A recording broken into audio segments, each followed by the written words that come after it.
Hello friends, ഇനി വരുന്ന എപ്പിസോഡിൽ ശ്രീനിവാസിന്റെ സംഭവിച്ച ദുരന്തത്തെക്കുറിച്ച് കൃഷ്ണയോടും കൂടെയുള്ള ഗോപാലനോടും സുനന്ദയോടും മോൾക്കുട്ടിയോടും ഒക്കെ ആ കഥ വിശദീകരിച്ച് പറയുമ്പോൾ അകത്ത് ബോധം കെട്ട് കിടന്നുറങ്ങുന്ന തങ്കം മയക്കം വിട്ട് എഴുന്നേൽക്കുന്നതിനിടയിൽ കഥയുടെ അവസാന ഭാഗം കേൾക്കുകയാണ്. ഒടുവിൽ ശ്രീനിവാസ് താൻ സിത്താരെ ഉപേക്ഷിച്ച് പോകേണ്ടി വന്ന ആ സാഹചര്യം, ശ്രീനിവാസ് പരോളിലിറങ്ങിയ സമയത്ത് സിത്താരയുടെ കുഞ്ഞിനെയും അന്വേഷിച്ച് അവിടെ ചെന്നതും, എന്നാൽ അന്ന് സിത്താരയുടെ കൂടെ ഉണ്ടായിരുന്ന കുട്ടി അത് മറ്റൊരാളെ വെച്ച് സിത്താരയ്ക്ക് ാണ് അതെന്നായിരുന്നു അന്ന് തന്നോട് പറഞ്ഞെന്നും, അങ്ങനെ മറ്റൊരു വിവാഹ ജീവിതം തെരഞ്ഞെടുത്ത സിത്താരയെ പിന്നീട് താൻ കണ്ടിട്ടില്ലെന്നും കഴിഞ്ഞ ദിവസം അപ്രതീക്ഷിതമായി താൻ ക്ഷേത്രത്തിൽ വെച്ച് കാണാനിടയായ വിവരവും അറിയിച്ചു.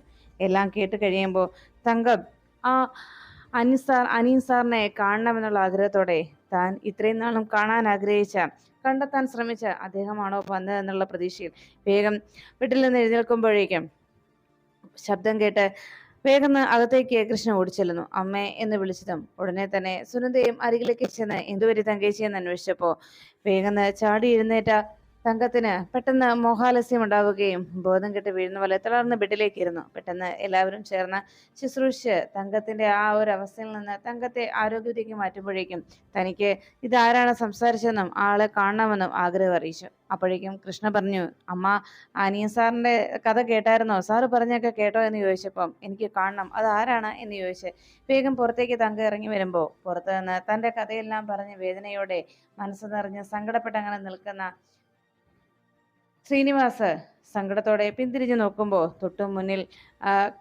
അവിടെ നിന്ന് വാതിൽ പടിക്കൽ നിൽക്കുന്ന ആളെ കണ്ട് അതിശയത്തോടെ ശ്രീനിവാസ് നോക്കുകയാണ്. ഉടനെ തങ്കം പുറത്തേക്ക് ഇറങ്ങി ചെല്ലുമ്പോൾ ശ്രീനിവാസ് വളരെ പ്രതീക്ഷയുടെ അരികിലേക്ക് നടന്നെടുത്തു. എല്ലാവരും എന്താ സംഭവിക്കാൻ പോകുന്നതെന്ന് അറിയാത്ത ആശ്ചര്യത്തിൽ അങ്ങനെ നോക്കിക്കുമ്പോൾ അരികിലേക്ക് ചെന്ന തങ്കം ശ്രീനിവാസ് സാറേ എന്ന് വിളിച്ചു. അപ്പോഴേക്കും ശാന്തി ശാന്തി ശാന്തി എങ്ങനെ ഇവിടെ വന്നു, എങ്ങനെയാണ് ഇവിടെ എത്തിയത് എന്നൊക്കെ അന്വേഷിച്ചു. അല്ല, എത്ര നാളായി ഞാൻ ശാന്തിയെ അന്വേഷിച്ചു നടക്കുന്നു, ഇത്രയും നാളായിട്ടും ശാന്തിയെ കണ്ടെത്താൻ കഴിഞ്ഞില്ല എന്നൊക്കെ ഇപ്പോഴും ഈ അടുത്ത കാലത്തും താൻ സിറ്റിയിൽ പോയി അന്വേഷിച്ചിട്ട് വന്നേ ഉള്ളൂ എന്ന് അറിയിച്ചപ്പോൾ ആകെ അതിശയത്തോടെ തങ്കം പറഞ്ഞു, സാറിനെ കാണാനായിട്ട് എനിക്ക് സാധിക്കുമോ എന്നൊരു ആശങ്കയുണ്ടായിരുന്നു. എത്ര നാളായി സാറിനെ ഞാനും അന്വേഷിച്ച് നടക്കുന്നു. സാറ് ജയിലിൽ നിന്ന് ഇറങ്ങിക്കഴിയുമ്പോൾ നാട്ടിലേക്ക് വരുമെന്നായിരുന്നു പ്രതീക്ഷിച്ചിരുന്നത്. എന്നാൽ ചില സാഹചര്യങ്ങൾ കൊണ്ട് ഞങ്ങൾക്ക് ഇവിടേക്ക് തിരിച്ചു പോരേണ്ടി വന്നു. എല്ലാം കേട്ട് കഴിഞ്ഞതും ഉടനെ ശാന്തിയോട് ശ്രീനിവാസ് ചോദിച്ചത് എൻ്റെ മോൾ എവിടെ ശാന്തി എന്നതായിരുന്നു. അപ്പോഴേക്കും തൊട്ടടുത്ത് നിന്ന് കൃഷ്ണയെ അരികിലേക്ക് ചേർത്ത് പിടിച്ചു നിർത്തിയിട്ട് ശ്രീനിവാസിന്റെ മുന്നിൽ നിർത്തി ശാന്തി വിളിച്ചു പറഞ്ഞു, സാർ അന്വേഷിച്ച് നടന്നിരുന്ന, സാറെന്ന് എൻ്റെ കയ്യിൽ ഏൽപ്പിച്ച് സുരക്ഷിതമായി നോക്കണമെന്ന് പറഞ്ഞ് എന്നെ ഏൽപ്പിച്ച ഇത്രയും നാളും എൻ്റെ ഈ നിമിഷം വരെ സുരക്ഷിതമായി ഞാൻ ആ കുഞ്ഞിനെ ഇതുവരെ സുരക്ഷിതമായി തന്നെ ഞാൻ നോക്കി. ഇനി സാറിന്റെ കൈകളിലേക്ക് ഞാൻ തിരിച്ചേൽപ്പിക്കുകയാണ്. അന്ന് എന്നെ ഏൽപ്പിച്ച് സാറ് പോയില്ലേ ആ ചോരക്കുഞ്ഞ്, ആ കുഞ്ഞാണ് ദാ ഈ നിൽക്കുന്ന കൃഷ്ണ എന്ന് പറഞ്ഞ് ശ്രീനിവാസിന്റെ മുന്നിലേക്ക് കൃഷ്ണയെ കാണിച്ചു കൊടുത്തു. അത് കണ്ടതും കൃഷ്ണയ്ക്കുമാകെ ആശ്ചര്യമായി. അപ്പോഴേക്കും എന്താ സംഭവിക്കുന്നതെന്നറിയാത്ത ഞെട്ടലിൽ ശ്രീനിവാസും കൃഷ്ണയും അങ്ങനെ പരസ്പരം നോക്കി വെക്കുമ്പോൾ തങ്കം അരികിലേക്ക് ചെന്നിട്ട് പറഞ്ഞു, അതേ മോളെ, നീ എന്നോട് ചോദിച്ചിട്ടില്ലേ നിന്റെ അച്ഛൻ ആരാണെന്ന്? ദാ ഇത് തന്നെ, ഇദ്ദേഹം തന്നെയാണ് നിന്റെ അച്ഛൻ.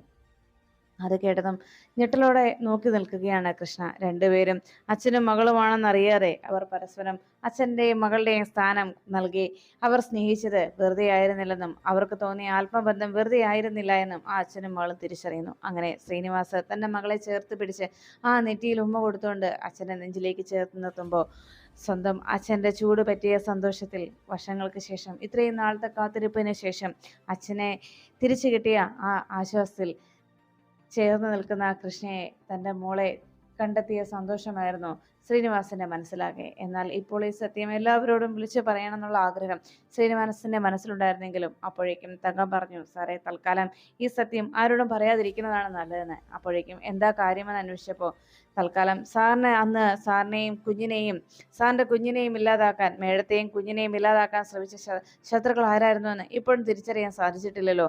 അതുകൊണ്ട് തന്നെ ഇനിയും അങ്ങനെ ഒരു ശ്രമം, അല്ലെങ്കിൽ സാറ് ഈ സത്യം പുറത്തറിയിച്ചാൽ ചിലപ്പോൾ അങ്ങനെ ഒരു ശ്രമം ഇനിയും ഉണ്ടായാലോ. അതുകൊണ്ട് പരസ്പരം നിങ്ങൾക്ക് അച്ഛനും മകളുമാണെന്നറിയാമല്ലോ. തൽക്കാലം ആ ശത്രുക്കൾ ആരായിരുന്നു എന്ന് തിരിച്ചറിയുന്നത് വരെ ഈ സത്യം പുറത്ത് പറയാതിരിക്കുന്നതാണ് സാർ നല്ലതെന്ന്.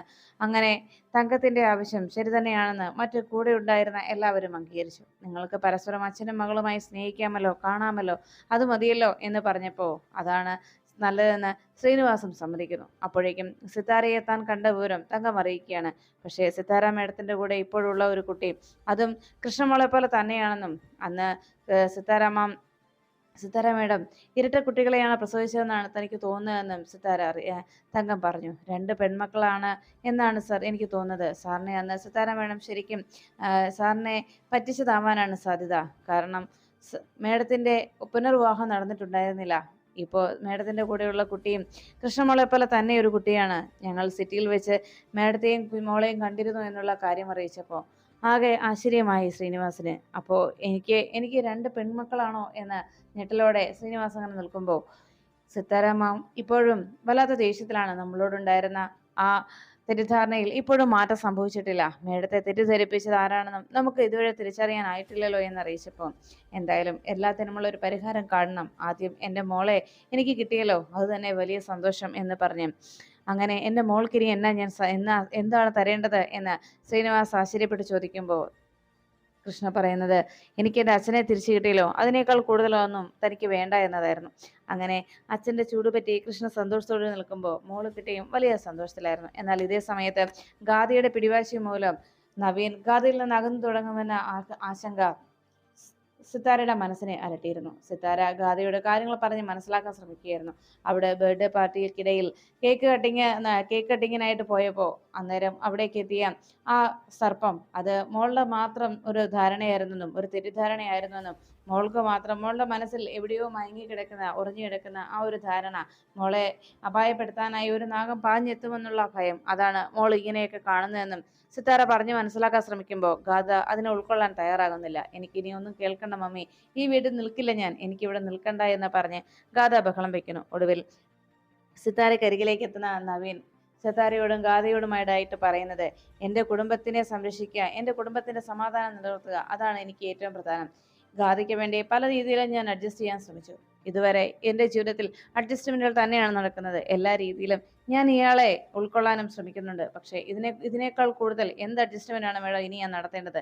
ഇനി ഇതിനേക്കാൾ കൂടുതൽ ക്ഷമിക്കാൻ എനിക്കറിയില്ല എന്ന് ഗാഥയോടും സിതാരയോടുമായിട്ട് നവീൻ അറിയിക്കുന്നു. അതുകൊണ്ട് തന്നെ ഇനി ഒരു ഉറച്ച തീരുമാനത്തിലേക്ക് എത്തിച്ചേരാൻ എൻ്റെ മനസ്സെന്നെ നിർബന്ധിക്കുകയാണെന്നും എന്തായാലും എനിക്ക് ഇന്ന് വൈകിട്ട് ഒരു മീറ്റിംഗ് ഉണ്ട്, അതിന് പോയിട്ട് വരുമ്പോൾ ഞാൻ എന്താണ് എൻ്റെ തീരുമാനമെന്ന് അറിയിക്കാമെന്നതായിരുന്നു നവീൻ്റെ മറുപടി. അതുകൊണ്ട് തന്നെ അന്ന് വൈകിട്ട് ആ മീറ്റിങ്ങിനായി അവരുടെ ശ്രീനിവാസിൻ്റെ പ്രോപ്പർട്ടി വാങ്ങിക്കുന്നതിന് വേണ്ടി അവിടേക്ക് പുറപ്പെടാനായിട്ട് നവീനും മാണിക്കുഞ്ഞും തയ്യാറായി. എന്തായാലും ഇപ്പോൾ തന്നെ പോകണോ മോനെ എന്ന സുമിത്രയുടെ ചോദ്യത്തിന് ഇന്ന് അദ്ദേഹവുമായി മീറ്റ് ചെയ്യാമെന്ന് ഞാൻ ഉറപ്പ് നൽകിയതാണ്. അതുകൊണ്ട് അദ്ദേഹം കാത്തിരിക്കും, പോകാതിരിക്കാൻ പറ്റില്ലമ്മേ എന്ന് പറഞ്ഞ് സുമിത്രയുടെ യാത്ര പറഞ്ഞതിൻ്റെ കൂടെ നവീൻ പോകുമ്പോൾ ആകെ സങ്കടത്തോടെ എല്ലാവരും നോക്കി നിൽക്കുകയാണ്. വലിയ ആഘോഷത്തിൽ ഇന്നൊരു പാർട്ടി അവിടെ അറേഞ്ച് ചെയ്യാമെന്ന് ആഗ്രഹിച്ച് എല്ലാം മറന്ന് സന്തോഷത്തോടെ ഒരു പുതിയ ജീവിതം തൻ്റെ മകന് ഉണ്ടാകുമെന്നുള്ള പ്രതീക്ഷയിലായിരുന്നു നന്ദനും സുമിത്രയും ഒക്കെ. എന്നാൽ മുത്തശ്ശിയുടെ മനസ്സിൽ ഇപ്പോഴും ഒരേ ഒരു ധാരണ മാത്രം അതുപോലെ തന്നെ നിലനിൽക്കുകയാണ്. കൃഷ്ണയെ തന്നെയാണ് നവീൻ്റെ വധുവായി, നവീൻ്റെ ഭാര്യയായി, കളരിക്കൽ കുടുംബത്തിൻ്റെ മരുമകളായി വന്നു കയറേണ്ടത്. അത് എന്തൊക്കെ സംഭവിച്ചാലും എങ്ങനെയൊക്കെയാണെങ്കിലും അതേ നടക്കൂ എന്ന്, അത് കൃത്യമായി തന്നെ സംഭവിക്കുകയും ചെയ്യുമെന്നും കുറച്ചുനാൾ കാത്തിരിക്കേണ്ടി വരും എങ്കിലും എല്ലാം അതുപോലെ തന്നെ സംഭവിക്കുമെന്നെന്താ എന്ന് മുത്തശ്ശിയും നന്ദനെ സമാധാനപ്പെടുത്തുമ്പോൾ ആ പ്രതീക്ഷയിൽ നന്ദനും കൃഷ്ണയുടെയും നവീന്റെയും വിവാഹം ഉടനെ തന്നെ സംഭവിക്കുമെന്നും അത് ഒന്ന് ഉടനെ നടന്നു കാണണേ ഭഗവാനെ എന്ന് പ്രാർത്ഥനയോടെ നിൽക്കുന്നു.